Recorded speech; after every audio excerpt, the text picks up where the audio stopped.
কোনো রকমের চিনি ছাড়া খেজুরের এই বরফিটার নাম দিয়েছি আমি এনার্জি বুস্টার। কারণ সারাদিন এনার্জেটিক ফিল করা, সারা জীবন সুস্থ ও সুন্দর থাকার জন্য এটা ম্যাজিকের মতো কাজ করবে। আসসালামু আলাইকুম এভরিওয়ান। খেজুর, অনেক রকমের ড্রাই ফ্রুটস, অনেক রকমের সিডস দিয়ে তৈরি এই বরফিগুলো শুধুমাত্র যে হেলদি তা কিন্তু নয়, এটা এতটাই মজা যে কোনো নামি দামি ব্র্যান্ডের চকলেটের টেস্টকেও হার মানাবে। আর এই কারণেই বাচ্চাদেরকেও কিন্তু খুব ইজিলি চকলেটের পরিবর্তে এই বরফিগুলো খাওয়ার অভ্যেস করে তুলতে পারবেন। প্রথমেই নিয়েছি হাফ কাপ কাজু বাদাম। কাজু বাদামের পরিমাণটা একটু বেশি নিয়েছি। কাঠবাদাম নিয়ে নিচ্ছি 1/4 কাপ। আখরোট নিয়ে নিচ্ছি 1/4 কাপ। পামকিন সিড বা মিষ্টি কুমড়ার বীজ নিয়ে নিচ্ছি 1/4 কাপ। সানফ্লাওয়ার সিডস বা সূর্যমুখী ফুলের বীজ নিয়ে নিচ্ছি 1/4 কাপ। চীনা বাদাম নিয়ে নিচ্ছি 1/4 কাপ।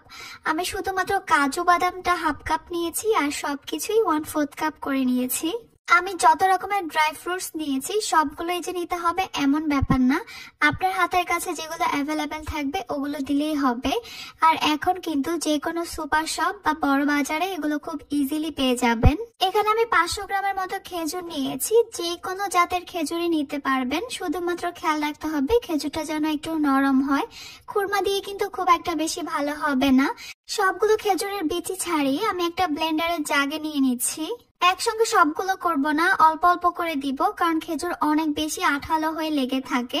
কালো কিশমিশ দিয়ে দিচ্ছি 1/4 কাপ। নর্মাল কিশমিশ দিয়ে দিচ্ছি 1/4 কাপ। আপনারা চাইলে যে কোনো একটা দিতে পারেন। তারপরে সবকিছুকে আমি একসঙ্গে ব্লেন্ড করে নিব। ব্লেন্ড করে এরকম একটা পেস্ট হবে। একদম যে ব্লেন্ড হয়ে যাবে তা কিন্তু না, এরকম একটু থেকে গেলে কোনো প্রবলেম নেই।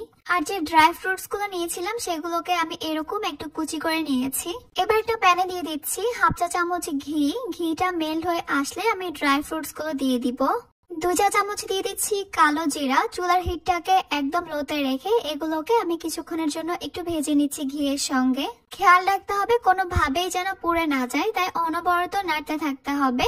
কালারটা চেঞ্জ করা যাবে না, শুধুমাত্র খুব সুন্দর একটা গ্রান আসা পর্যন্ত এগুলোকে ভেজে তুলে নিব। আবারও প্যানে দিয়ে দিব 1 চা চামচ ঘি। ঘিটা মেল্ট হয়ে আসলে এবার আমি এখানে দিয়ে দিব খেজুর আর কিশমিশের পেস্টটা। আগে বলেছিলাম খেজুরের পেস্ট কিন্তু অনেক বেশি আঠালো হয়, তাই প্রথম দিকে হ্যান্ডেল করা একটু অসুবিধা মনে হলো, একটু পর কিন্তু ঠিক হয়ে যাবে। চুলার হিটটাকে কমিয়ে রেখে অনবরত নাড়তে থাকতে হবে কালারটা একদম চেঞ্জ হয়ে আসা পর্যন্ত। যখন দেখতে পারবেন কালারটা চেঞ্জ হয়ে গেছে আর এরকম প্যানের গা ছেড়ে ছেড়ে উঠে আসছে, তখন বুঝতে হবে যে এই মিশ্রণটা কিন্তু একদম রেডি। ঠিক এই অবস্থায় আমি ঘিতে ভেজে নেওয়া ড্রাই ফ্রুটস গুলো এখানে দিয়ে দিব।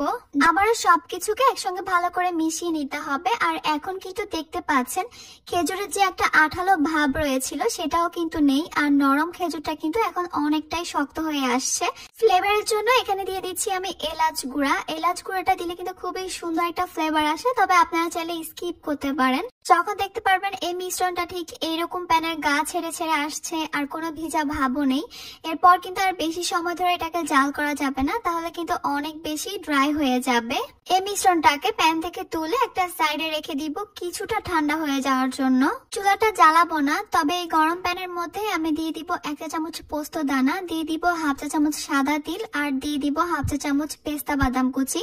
এগুলোকে গরম প্যানের মধ্যে আমি একটু ভেজে নিচ্ছি। 1 মিনিটেরও কম সময়ের জন্য এগুলোকে গরম প্যানে রাখবো, এরপর এগুলো তুলে নিব। খেজুর আর বাদামের এই মিশ্রণটাকে আমি গরম থাকা অবস্থায় এভাবে একটু রোল করে নিচ্ছি। আর এগুলোকে কিন্তু সম্পূর্ণ ঠান্ডা করা যাবে না, অবশ্যই গরম থাকতে হবে, তবে হাতে যেন সহ্য করা যায় ওইরকম গরম।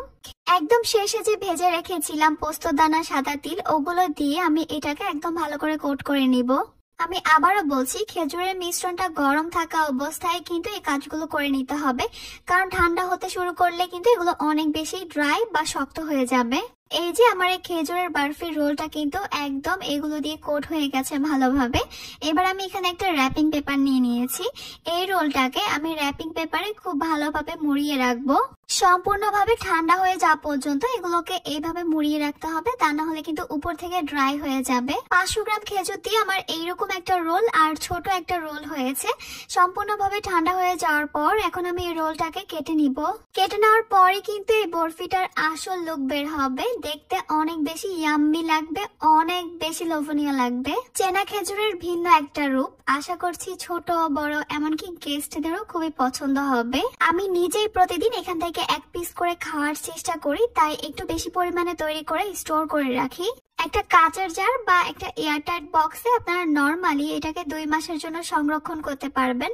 যদি এর চেয়েও বেশি সময় ধরে এটাকে ভালো রাখতে চান তাহলে ফ্রিজের নরমাল চেম্বারে রেখে দিবেন, প্রায় 1 বছরের মতো ভালো থাকবে। রোজায় তো আমাদের সবার বাসায় কম বেশি খেজুর থাকে, তাই আজকেই তৈরি করে ফেলুন এরকম একটা এনার্জি বুস্টার বা খেজুরের বরফি। আশা করছি আমার আজকের রেসিপি আপনাদের কাছে খুবই ভালো লেগেছে আর আপনাদের কাজেও আসবে। তাহলে আজকে এই পর্যন্তই। সবাই অনেক বেশি ভালো থাকবেন, সুস্থ থাকবেন, সবার জন্য দোয়া করবেন। আল্লাহ হাফেজ।